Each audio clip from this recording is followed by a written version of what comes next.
Bonjour, je m'appelle Hélène Laurin, je suis autrice et je viens présenter ce soir mon premier roman à la médiathèque du Sablon qui s'appelle Partout le feu et qui est publié chez Verdier.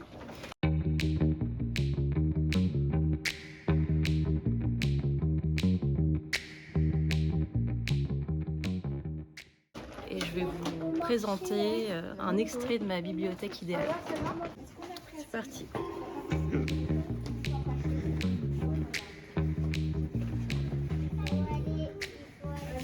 Alors on va commencer au rayon BD, puisque en fait j'ai lu beaucoup de BD et romans graphiques dans mon enfance et mon adolescence, et je continue d'ailleurs. Et c'est quelque chose qui m'a beaucoup inspirée. Moi je suis franco-belge, donc voilà, j'ai grandi avec les Schtroumpfs, Astérix, etc. Et puis un de mes premiers chocs de lecture, ça a été Maus d'Art Spiegelman. Et là, j'ai eu l'idée de vous présenter ce roman graphique. Trop n'est pas assez de Uli Lust.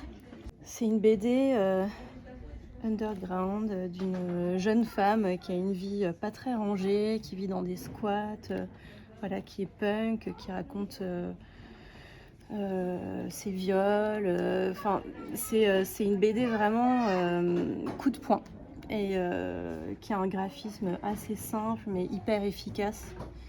Et c'est quelque chose qui m'a marqué, j'ai lu peut-être il y a 5-6 ans, mais avec la couverture est très belle et le contenu vaut le détour.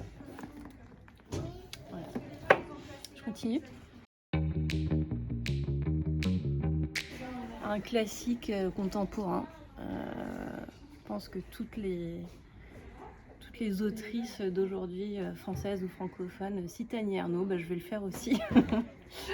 Les années, c'est un de mes préférés parce qu'il y a vraiment une dimension à la fois sociologique, on va dire. Bon, il y a toujours cet angle-là chez Ernaux, mêler l'intime au sociologique, mais là, elle peint vraiment des décennies, toujours avec sa concision, sa précision, sa fausse écriture simple. En fait, elle parle d'écriture plate.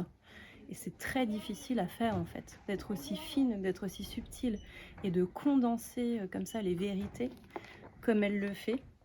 Donc c'est un livre que j'ai lu peut-être il y a 2-3 ans qui m'a vraiment marqué et qui a encore renforcé mon admiration pour cette autrice dont j'ai tout lu. Donc Anne Carson, qui est une autrice canadienne de langue anglaise et qui se décrit comme ça. Anne Carson est née au Canada, elle enseigne le grec ancien pour gagner sa vie. C'est une prof d'université. Je trouve que dans cette présentation qui est probablement rédigée par elle, elle résume très bien sa concision, son ironie.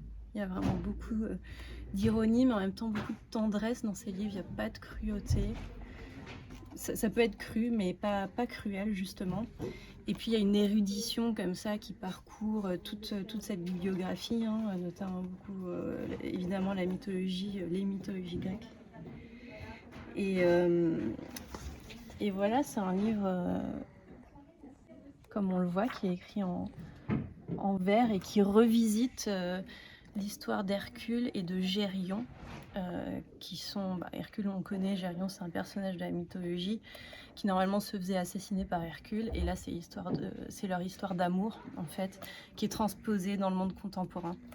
Donc c'est tout simplement magnifique, c'est une écriture qui a une force d'évocation rare, et c'est tout ce que j'aime en fait en littérature, c'est raconter une histoire, en même temps trouver une langue particulière.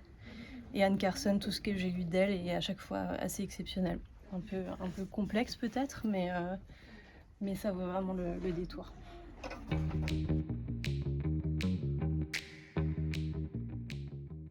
Je vais vous parler d'un album qui a bercé mon adolescence et dont je me lasse pas en fait.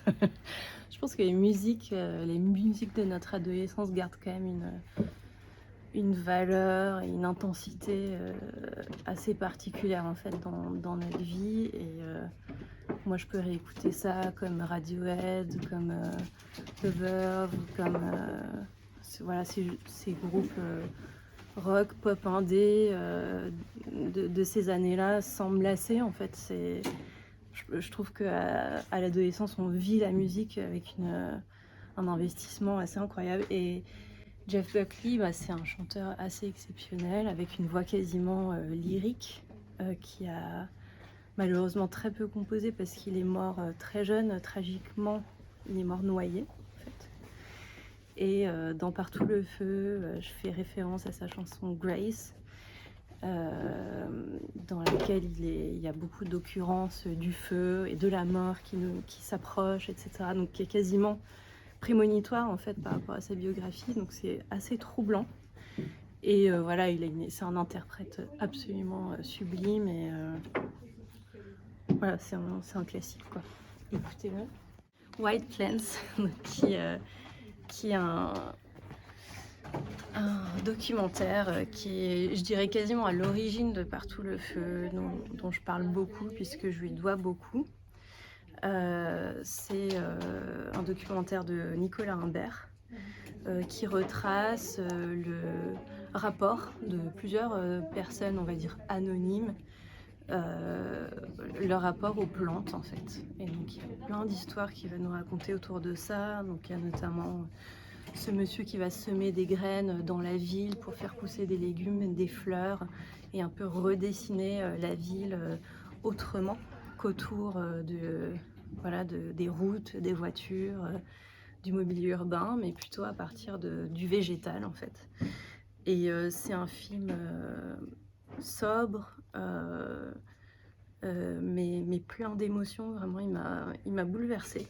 J'avais les larmes aux yeux, alors que voilà, il se passe rien de particulier, mais c'est très très beau ce regard qu'il pose en fait sur ces personnes qui humblement agissent pour le vivant en fait.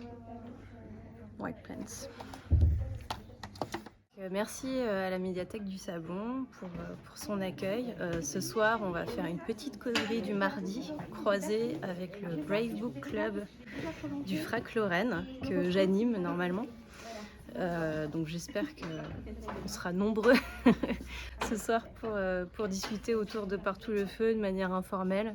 Et voilà, je vous dis à bientôt.